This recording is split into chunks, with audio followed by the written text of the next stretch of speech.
चलिए क्वेश्चन है sugar cubes are kept at a distance of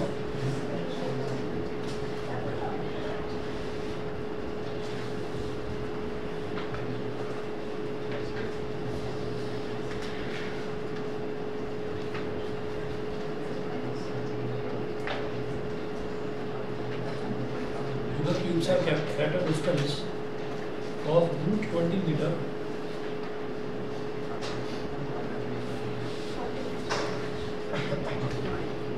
sugar cubes are kept at a distance of root 20 meter from an end full stop after traveling how much distance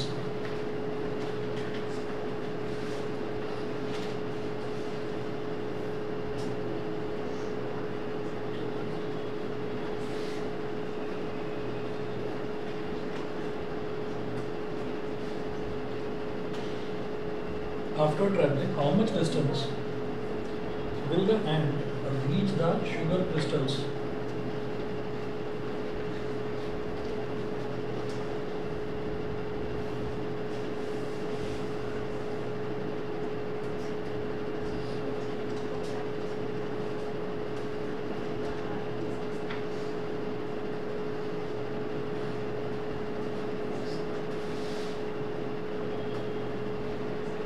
After traveling how much distance will the ant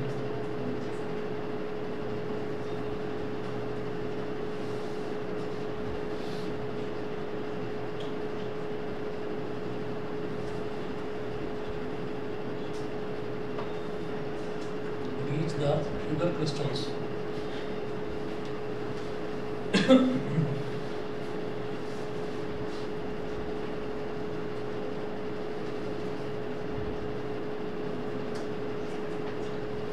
और तो value तो इन्होंने दे दी है, इन्होंने इस question में ये भी दे रखा है नोट करके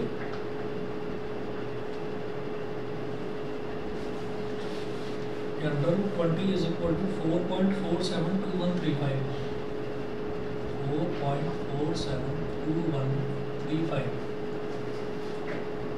सर वैसे तो ऑलमोस्ट लग रहा है कि मेरा आंसर सही है, बट क्लास में सबने अलग अलग किए हैं बहुत सारे, तो इस वजह से नहीं, इन्होंने बोला sugar cubes are kept at a distance of root 20 metre from an ant, ठीक है ना। तो एक एंट से रूट 20 मीटर के डिस्टेंस पर शुगर क्यूब्स रखे हुए हैं। फिर वो बोल रहे हैं after travelling how much distance will the ant reach the sugar crystals. तो रूट 20 मीटर ही तो डिस्टेंस वो ट्रैवल करेगी, तो यही तो आंसर है इसका। सर उसकी वैल्यू अलग दे रखी है। हाँ, मैंने देखा देखिए ऐसा है, इसमें ना चार ऑप्शंस दे रखे हैं। ऑप्शन ए है 4.472135 4.472135 मीटर। अब आ जाइए ऑप्शन बी पर। ऑप्शन बी है 4.4721 मीटर, 4.4721 मीटर। फिर आ जाइए ऑप्शन सी पर। ऑप्शन सी में है 4.4721 मीटर, है ना। और जो ऑप्शन डी है, ऑप्शन डी दे रखा है बोथ ए एंड बी, है ना। तो ऑप्शन डी ठीक लग रहा है मेरे को, ऑप्शन डी ठीक लग रहा है। सर मेरे हिसाब से ऑप्शन सी इस वजह से क्योंकि जो 5 है उसकी वजह से वो अप्रॉक्सीमेट 3 को 4 कर देगा। हाँ ठीक है, मैं बताता हूँ क्या है कि उन्होंने बिल्कुल एग्जैक्ट ही आंसर दे रखा है हमको, तो हम ये वाला नहीं ले सकते। ये आंसर कब लिया जाएगा जब वो अप्रॉक्सीमेट वैल्यू हमको, मतलब इसके और बाकी जो वैल्यूज़ हैं वो आसपास की ना दे रखी। तो जब मेरे को मालूम है कि रूट 20 4.472135 है, डॉट डॉट डॉट का मतलब ये है कि और आगे भी वैल्यूज़ आ सकती हैं। तो 4.472135 का मतलब ये है कि ये जो वैल्यू है ये 1 2 3 4 5 6 6 डेसिमल प्लेसेस तक है ना। तो ये बिल्कुल ठीक है, मतलब आगे की वैल्यू लिखी नहीं है उन्होंने, मतलब 6 डेसिमल प्लेसेस तक आंसर लिया है। फिर इसकी अगर बात करें तो 4.4721, तो 21 के बाद क्या है 3, ठीक। अगर ये वैल्यू 5 या 5 से बड़ी होती तो वो यहाँ पर 2 हो जाता, 2 हो जाता। तो इसका मतलब यहाँ पर इन्होंने 4 डेसिमल प्लेसेस तक लिया, तो ये बिल्कुल सही लिया है, ये भी ठीक है। अब आ जाइए सी पर। तो सी में क्या है 5 डेसिमल प्लेसेस तक लिख रखा है 4.47214 है ना, तो 4721 बिल्कुल सही बात है कि यहाँ पर 4 ही आना चाहिए, ठीक है, क्योंकि अगर 5 डेसिमल प्लेसेस तक आप ले रहे हैं तो 4 आना चाहिए, लेकिन अगेन वो अप्रॉक्सीमेट करी हुई वैल्यू है, यहाँ पर ये वैल्यू और ये वैल्यू बिल्कुल एग्जैक्ट वैल्यू है, तो इसका मतलब बोथ ए एंड बी वाला ही आंसर सही होगा इसका, ठीक है ना, तो डी ऑप्शन ठीक है इसका, ठीक। तो ये तो क्वेश्चन नंबर 10 हुआ। 10 के बाद में आप बोल रहे थे 11 देखते हैं। क्वेश्चन नंबर 11 में दे रखा है are all the polynomials shown below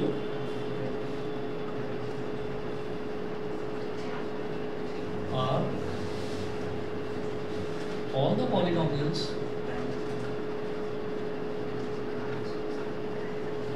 shown below are all the polynomials shown below have degree 4?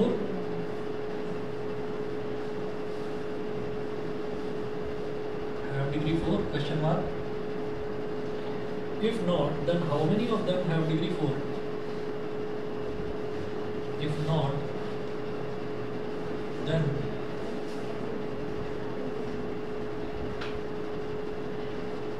how many of them have degree 4?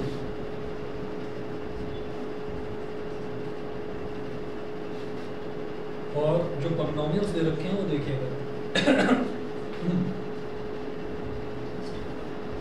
4 polynomials दे रखे हैं, क्या क्या है देखिए, एक है माइनस x की पावर 4, दूसरा है x की पावर 4 प्लस 1/x, तीसरा है x की पावर 4 प्लस 2x, और चौथा है 1/x की पावर 4, ठीक है। अच्छा, अब इसमें जो 4 ऑप्शंस दे रखे हैं, ए है yes, all the polynomials have degree 4. Yes, all the polynomials have degree 4. B है no, only one polynomial has degree 4.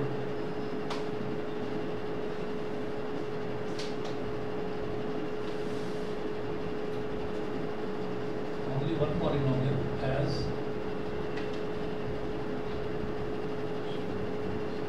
degree 4. C.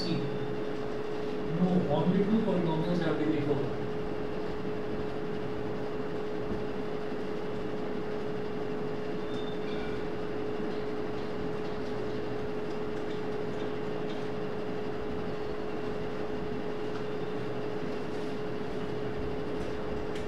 और ऑप्शन डी दे रखा है only 3 polynomials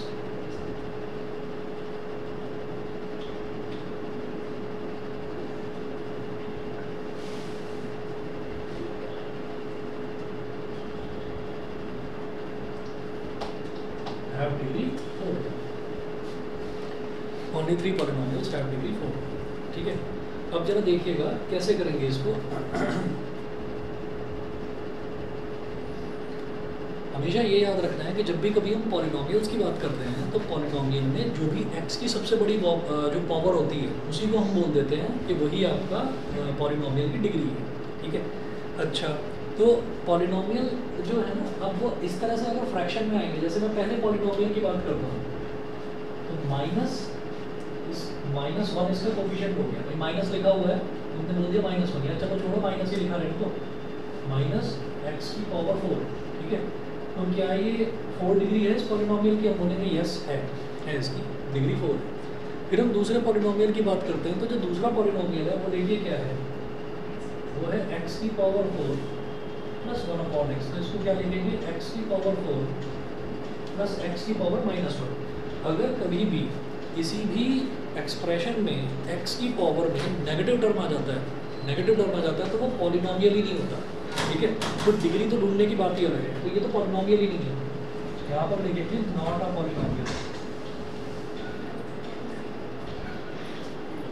चलिए अब थर्ड पर आ जाते हैं। थर्ड पर क्या दे रखा है, x की पावर 4 प्लस 2x, तो ये बिल्कुल सही है, x की पावर 4 है और x की पावर 1, ठीक है।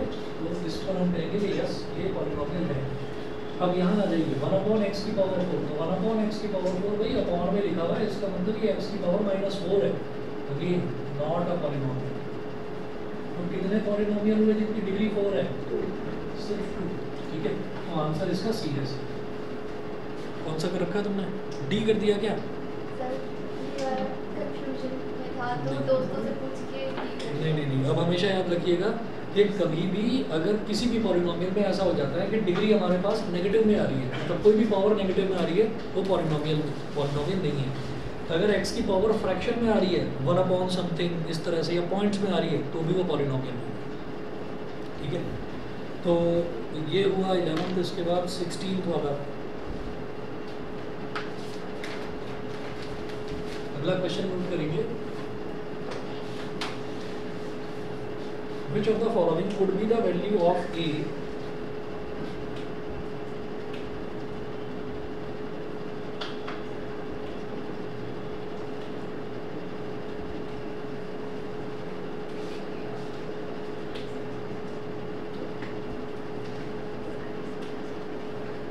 ये तो फर्स्ट वाली एक्सरसाइज में था, पॉलिनोमियल में करवाया तो था, भूल गए थे। उसमें सबसे पहले यही पूछा जा रहा था कि डिग्रीज बतानी है। कभी दोस्तों की बातों में बताया करो। आप जानते हैं सोडियम हाइड्रोक्साइड होता है, सोडियम हाइड्रोक्साइड ये जो विम बार होता है ना, बर्तन मांजने का जो साबुन होता है, उसमें सोडियम हाइड्रोक्साइड यूज़ होता है। रिन जो होता है, जो कपड़े धोने का जो साबुन होता है, उसमें भी सोडियम हाइड्रोक्साइड NaOH।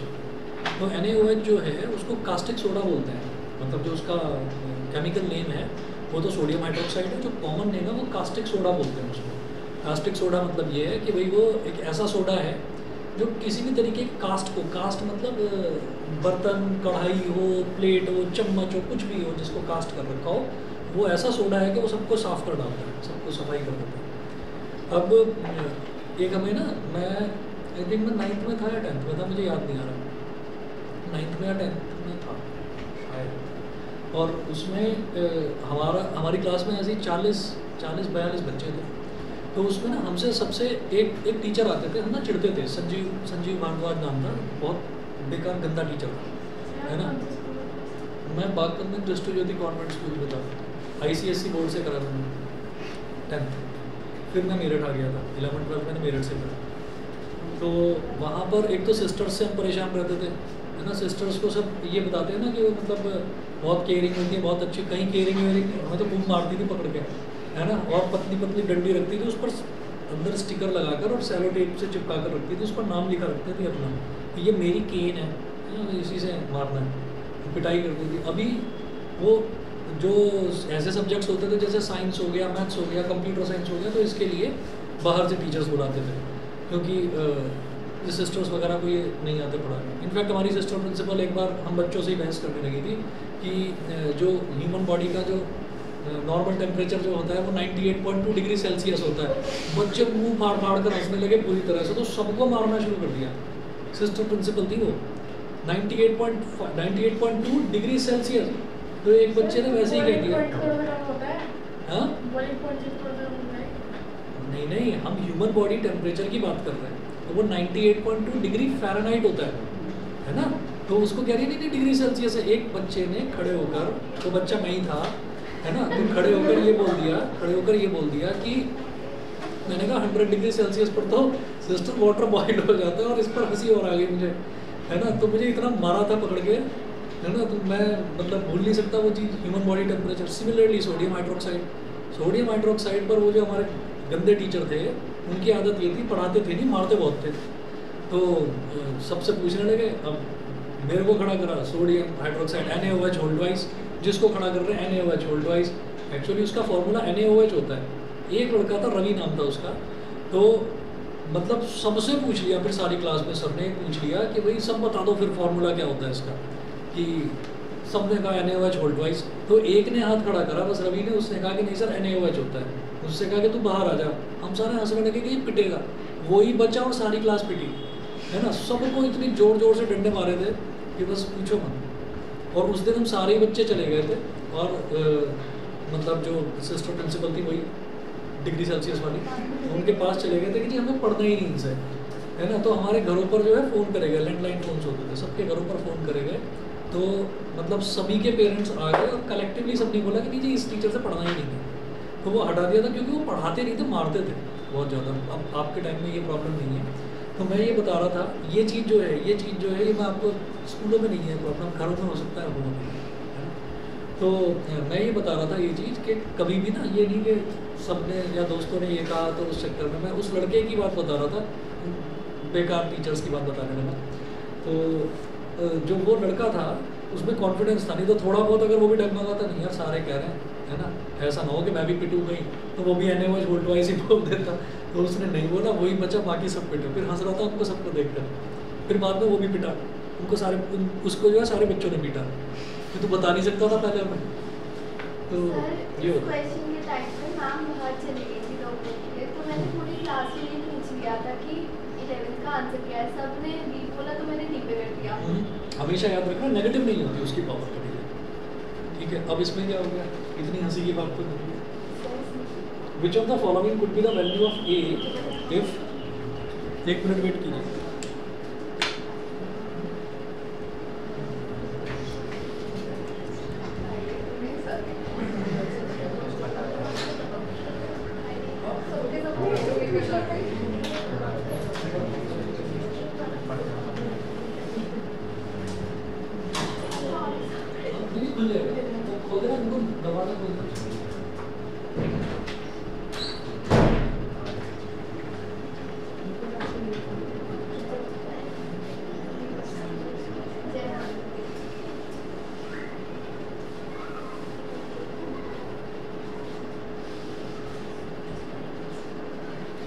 चलिए जी।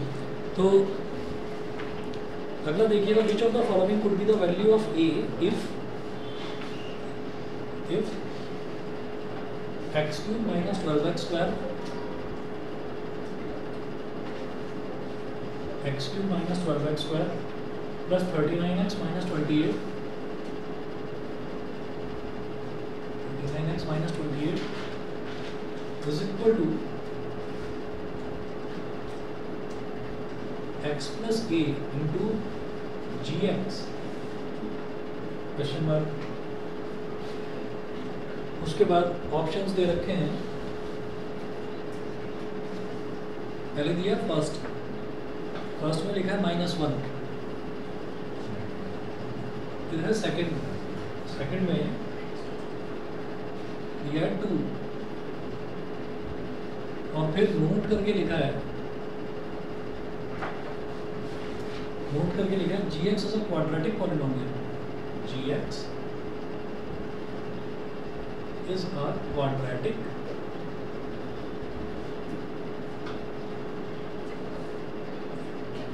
polynomial। a है only first, b है only second, C है both,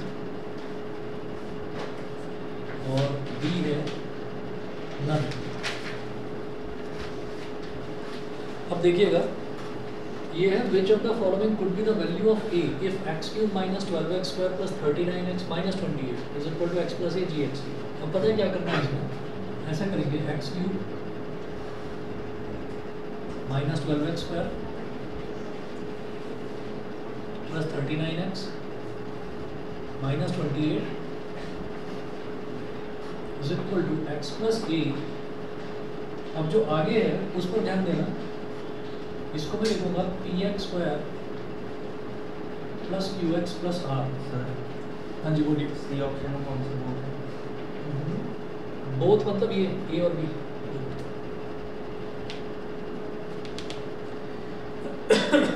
x cube minus 12x plus 39x minus 28। अच्छा, अब ये बोल रहे हैं कि gx यहाँ पर एक क्वाड्रेटिक पॉलिनोमियल है। क्वाड्रेटिक पॉलिनोमियल कौन सा पॉलिनोमियल होता है जिसमें सबसे बड़ी पावर जो है वो 2 होती है। तो स्टैंडर्ड क्वाड्रेटिक इक्वेशन मैंने लिख दी, ax square plus bx plus c होता है, पर क्योंकि यहाँ पर a एक टर्म दे रखा है तो मैंने a x square plus b x plus c ना लिखकर p x square plus two x plus r लिख दिया। मतलब उसमें एक टर्म एक्स स्क्वायर वाली होगी, एक टर्म एक्स वाली होगी और एक टर्म आर वाली होगी। ठीक है, अब आगे चलते हैं। अब देखिएगा वो कह रहे हैं कि भाई आपको ए की वैल्यू बतानी है कि what which of the following could be the value of a if this is true.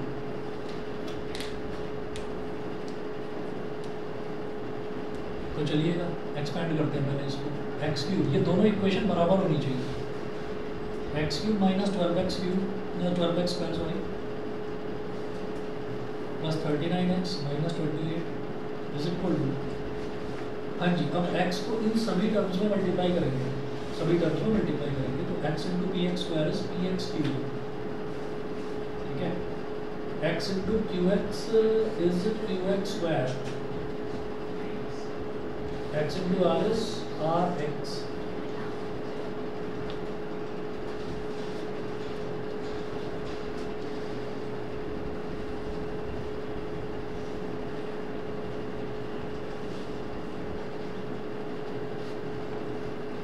ठीक है, अब a से मल्टीप्लाई करेंगे तो A B X square, A B X square, फिर a को q से मल्टीप्लाई करिए तो A Q X, A Q X, फिर a को r से मल्टीप्लाई करिए तो ए आर। ठीक है, अब देखिएगा ये बन गया हमारे पास x cube minus 12x square plus 39x minus 28। तो पहले ये देखिएगा कि इसमें पूरे में ढूंढो कि एक्स क्यूब वाली कितनी टर्म्स हैं। एक्स क्यूब वाली केवल एक टर्म है P X cube, P X cube. अब ये एक्स स्क्वायर वाली कितनी टर्म्स हैं, Q X square plus A P x square. ठीक है, बस ये है, यहाँ लिखेंगे क्यू एक्स स्क्वायर, मतलब क्यू ले लो बस, Q plus A P into x square. फिर देखिए एक्स वाली कितनी टर्म्स हैं, तो एक्स वाली टर्म्स कितनी है, R X plus A Q X, ये हो गया R plus A Q into x.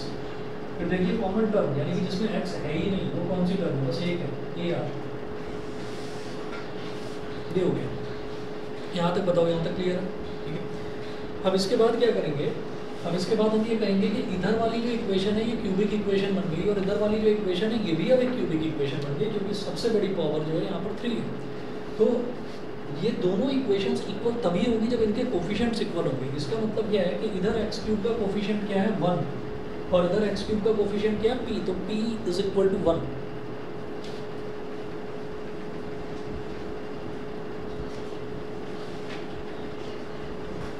मेरी बात समझ गए भाई, दोनों तरफ एक जैसी इक्वेशन है तो दोनों इक्वेशंस इक्वल हैं।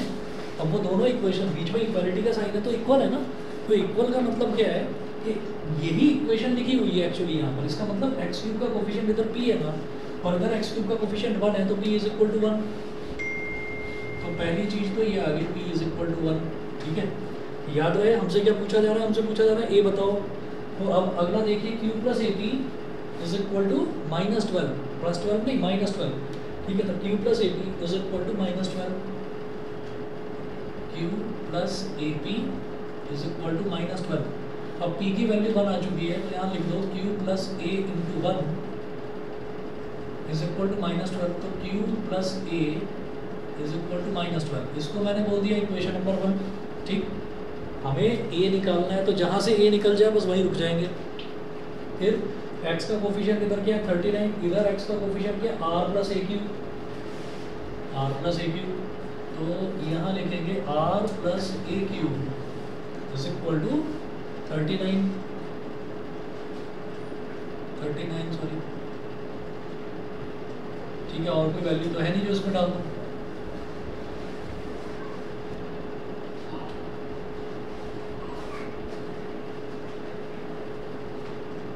r प्लस a और जो q है q की जगह क्या लिख सकते हैं हम,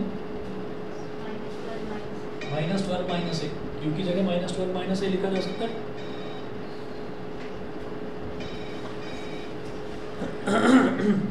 यहाँ तक बताइए, यहाँ तक समझ गए। ठीक, और अब इसको थोड़ा सा सिंप्लीफाई कर देते हैं। तो या चलो छोड़ो अभी इतना, इज इक्वल टू 39। ये हो गई इक्वेशन नंबर 2। ठीक, इसके बाद अगला देखिएगा, अगला कांस्टेंट टर्म क्या है हमारे पास, ए आर, और इधर कांस्टेंट टर्म क्या है -28। तो A R is equal to -28। तो यहाँ से आर की वैल्यू निकाल लीजिए ए की टर्म्स में।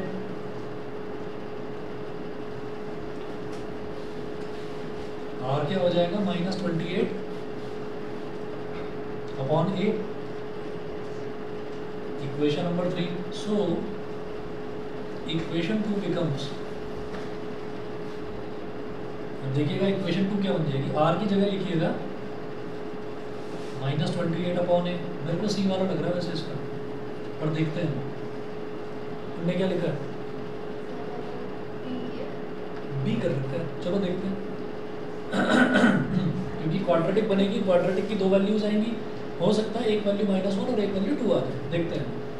आर की जगह आ गया -28 अपॉन ए प्लस नहीं सॉरी, ये हो जाएगा a इंटू -12 यानी कि -12a, a into -a is -a², और इस 39 को इधर ले आओ, ये हो गया -39 इज इक्वल टू 0। बता दीजिए सभी को क्लियर है यहाँ तक, ठीक है। इक्वेशन 2 ये था r plus A Q is equal to 39, ये तो समझ गए होंगे। इधर x का coefficient r plus A Q और इधर x का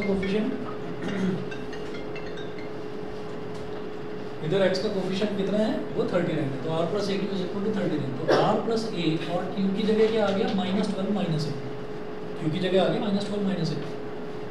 क्या वो पानी चाहिए? हाँ, तो मैंने ये लिख दिया इज इक्वल टू 39, बस ये करा। फिर उसके बाद अगला जो है कांस्टेंट टर्म ए आर और इधर कांस्टेंट टर्म -28, यहाँ से आर की वैल्यू निकालनी ए की टर्म्स में, उसको इस इक्वेशन में सब्स्टिट्यूट कर दिया, आर की जगह -28 अपॉन है और इसको एक्सपेंड कर दिया, a into -12 -12 a into -a², 39 को इधर लिया -39। एलसीएम ले लीजिए। जब एलसीएम लेंगे तो ये जो a है, a इंटू 1 ये सब a आ जाएगा, कॉमन एलसीएम आ गया a -28।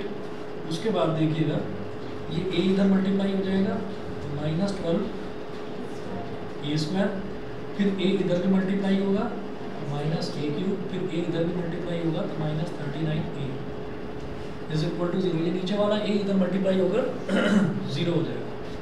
और लेफ्ट हैंड साइड में आप क्या करिए, -1 ले लो कॉमन, क्योंकि सारे टर्म नेगेटिव के हैं, तो -1 कॉमन ले लिया तो क्या हो गया, a³ प्लस 12a² और प्लस 39a और प्लस का 28 इज इक्वल टू 0। अब -1 भी उधर चला गया तो 0 अपॉन -1 इज 0।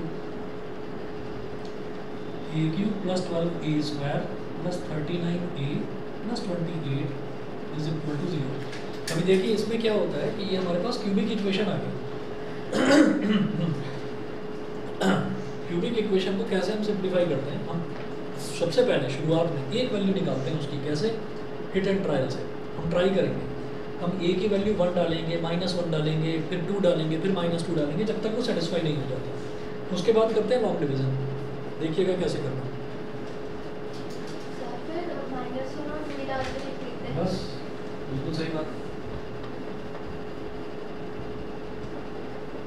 आप क्या करिए, जब हमको ये MCQ है तो हम अलग अलग क्यों ट्राई करें, हमें जो दे रखा है वही ट्राई करते हैं पहले।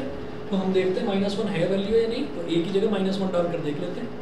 यहाँ लिखेंगे if a is equal to -1, फिर देखते हैं इसको सेटिस्फाई करता है कि नहीं करता।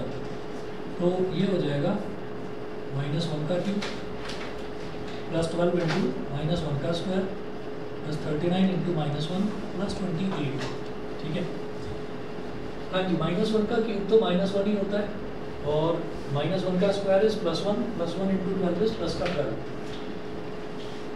फिर 39 इंटू -1 इज -39 और फिर प्लस का 28, -39 और -1 इज -40, 12 और 28 इज +40। यस, ये तो सही है, ये तो है इसका आंसर, ठीक है। चलिए जी, तो यहाँ तो गड़बड़ हो गया। अब जरा 2 भी ट्राई कर लेते हैं। 2 नहीं होगा, 2 नहीं होगा, ऐसे ही मैं डाल नहीं रहा हूँ वैल्यू, वैसे ही बता रहा हूँ क्यों, क्योंकि 2 एक पॉजिटिव नंबर है। नेगेटिव नंबर, इसमें सम में कहीं पर कोई नेगेटिव टर्म दिखाई दे रहा है क्या? भाई नेगेटिव टर्म होगा तभी तो कहीं आपस में कटेगा और रिजल्ट 0 आएगा। अब नेगेटिव टर्म तो है नहीं, तो 2 का क्यूब क्या हो जाएगा 8, इधर 2 का स्क्वायर 4, 12 4 था 48, 48 प्लस 8 कितना हो गया 56, 39 टू सा कितना 78 है ना, 78 में 56 ऐड करो, 28 ऐड करो, 0 नहीं आ रहा हो किसी भी तरीके से, ठीक है। तो 2 नहीं है इसका आंसर, बस यही है, ओनली फर्स्ट ए है इसका आंसर। सही है, हाँ तीनों ही गड़बड़ हो गए।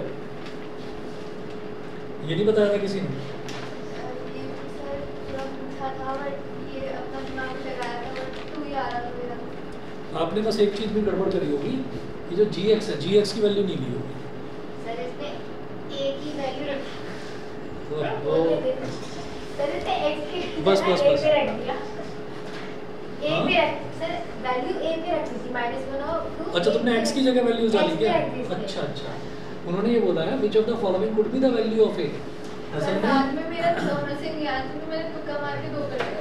मैं वही बता रहा हूँ कि यहाँ पर बस जहाँ तक बच्चों से जो गलती हुई होगी वो जी एक्स को लेकर ही गलती हुई है ना। चलिए ऑनलाइन वाले बच्चे बता दें, क्लियर है इतना? Yes sir. ठीक है, अब बताओ और कहीं कुछ डाउट हो तो बताओ।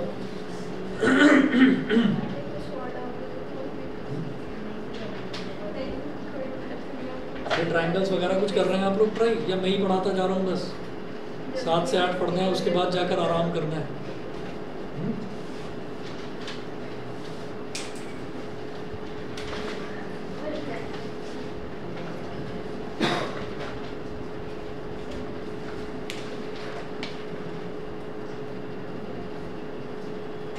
मैंने आपको शायद पहले भी बताया था कि मैं इसी मंथ में कोई 2 या 3 दिन की छुट्टी लूँगा, और वो मैं आपको उसी दिन बताऊंगा जिस दिन मेरे को छुट्टी की ज़रूरत होगी, ठीक है ना। बता दूंगा थोड़ा जल्दी, तो मोस्ट प्रोबेबली 20 तारीख के बाद ही होगा ना, हो सकता है 21 या 22 को लूँ, या हो सकता है 22-23 को लूँ, बता सर मेरा 20 को मैथ्स का पेपर है। मेरी मजबूरी है। सर मेरा क्या साइंस का है। तो कुछ डाउट हो तो बताओ। नहीं सर। सर बट मैथ्स में यूक्लिड आ रहा है। हाँ मैथ्स में यूक्लिड ज्योमेट्री आ रहा है। यूक्लिड्स जो स्कूल में करवाया बस वो कर लो, 6 स्टेटमेंट्स जो उसके, सर बस बस वही करना है। उसमें देखिए सॉल्व करने वाले कुछ क्वेश्चन है ही नहीं, वो तो 6 स्टेटमेंट्स हैं, बस वही आपको लिखना, और 1-2 नंबर का क्वेश्चन आएगा मुझे लग रहा है उसमें से। क्या क्या आ रहा है यूक्लिड्स के अलावा भी कुछ आ रहा है? सर क्वाड्रेटिक बाकी तो हो गया सर।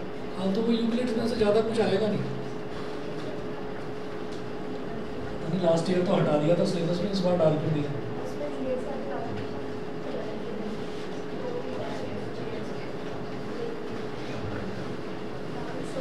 मेरे पास आए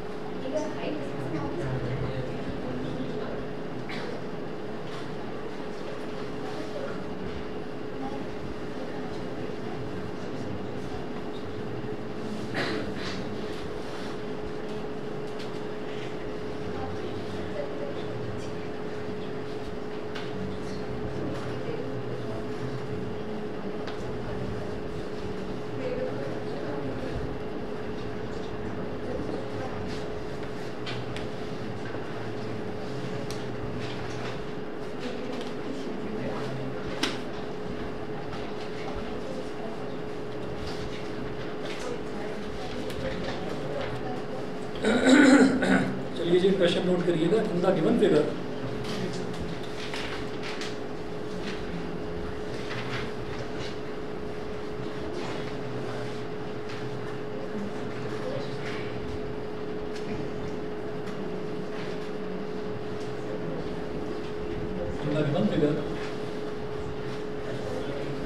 diagonal AC of a quadrilateral ABCD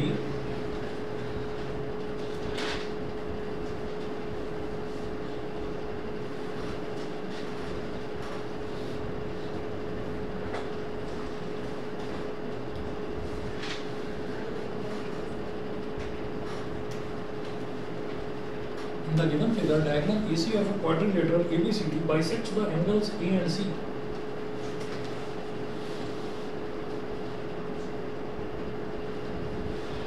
Bisects the angles A and C. full stop. Prove that AB is equal to AD.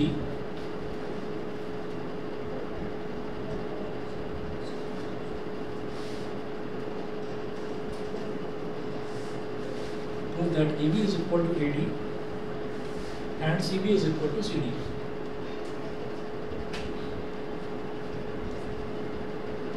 And CB is equal to CD.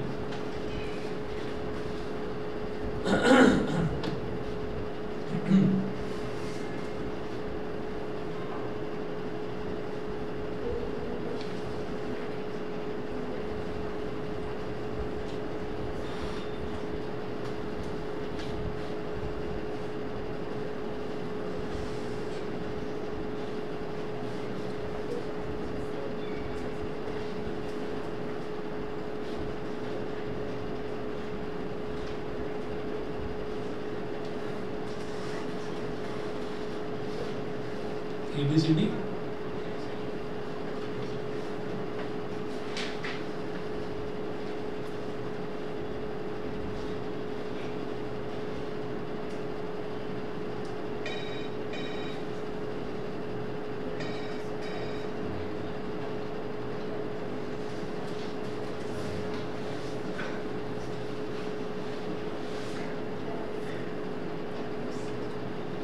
हाँ जी, अब वो बोल रहे हैं कि मेरे को प्रूव करना है कि ये जो AB है ये AD के इक्वल है और ये जो CB है ये CD के, हमको ये चीज़ प्रूव करनी है। अच्छा, ये जो आर्क्स लगाकर दे रखी हैं इस फिगर में कि इधर भी सिंगल आर्क है इधर भी सिंगल आर्क है, इसका मतलब क्या है कि ये एंगल इस एंगल के इक्वल है, ठीक है, और इधर भी डबल आर्क है इधर भी डबल आर्क है, मतलब ये वाला एंगल इस वाले एंगल के इक्वल है, ठीक है। तो सेम तरीके के आर्क्स का मतलब ये होता है कि ये एंगल्स आपस में इक्वल है।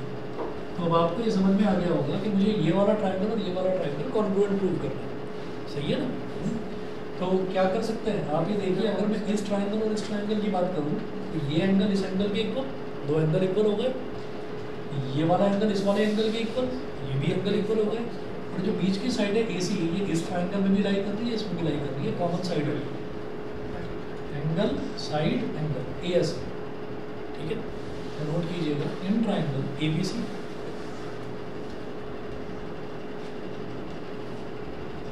ABC and triangle ADC. Triangle ABC और triangle ADC. Triangle ABC and triangle ADC. Angle BAC is equal to angle DAC. ठीक है, रीजन में लिखिएगा, अभी इधर ऐसे बड़ा सा लिख देना, गिवन ही लिखो बस। उसके बाद देखिए AC is equal to AC, AC is equal to AC, यहाँ लिखिएगा कॉमन साइड। फिर एंगल BCA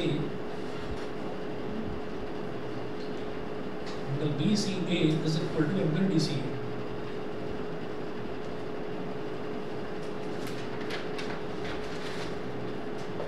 गिवन ये हो गया, ये एंगल है और ये एंगल, तो ये वाला एंगल इस वाले एंगल के इक्वल और ये वाला एंगल इस वाले एंगल के इक्वल, ठीक है।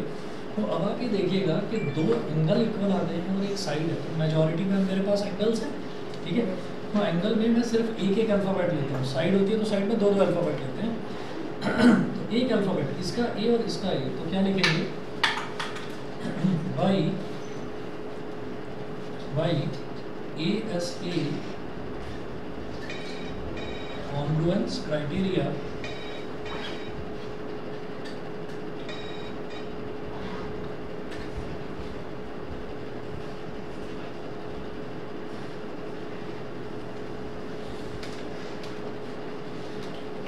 ASA कॉन्फ्लुएंस क्राइटेरिया, इधर भी लिखिए A और इधर भी लिखिए A। फिर दूसरा एंगल क्या है, इधर C, इधर भी लिखिए C, इधर सेकंड पोजीशन पर C लिख रहे हैं और इधर भी सेकंड पोजीशन पर C लिख रहे हैं। तो अब देखिएगा कि हम इस वाले ट्रायंगल की बात कर रहे थे ABC की, तो मैंने उसमें A और C ले लिया। अब अल्फ़ाबेट कौन सा बचा, B, तो उसको चाहे बाद में लिख दो चाहे पहले लिख दो, मैंने चलिए बाद में लिख दिया। तो जब मैं इस ट्राइंगल की ADC की बात कर रहा था तो इसमें कौन सा अल्फ़ाबेट बचा? D बचा। तो जब बचा हुआ अल्फ़ाबेट B यहाँ पर बाद में लिखा है तो बचा हुआ अल्फ़ाबेट D यहाँ पर भी बाद में लिखेगा, ताकि सीक्वेंस गड़बड़ ना हो, ताकि सेम हमारा पैटर्न बना रहे। तो triangle ACB is congruent to triangle ACD। ये दोनों ट्राइंगल कॉन्ग्रुएंट हो गए। यहाँ तक क्लियर है? ठीक है। उसके बाद मुझे साइड्स इक्वल प्रूव करनी है, तो हम ये कहेंगे इट इम्प्लाइज दैट पहला दूसरा अल्फ़ाबेट क्या है? AC। इसका पहला दूसरा अल्फ़ाबेट क्या है? ये भी AC। तो AC is equal to AC। इसका दूसरा तीसरा अल्फ़ाबेट क्या है? CB। इसका दूसरा तीसरा अल्फ़ाबेट क्या है? CB। इसका पहला और तीसरा अल्फ़ाबेट क्या है? AB। और इसका पहला और तीसरा अल्फ़ाबेट क्या है? AD। रीजन में लिखना बाई CP/CD। By CP/CD। तो CB is equal to CD आ गया, CB is equal to CD और AB is equal to AD आ गया। देयरफॉर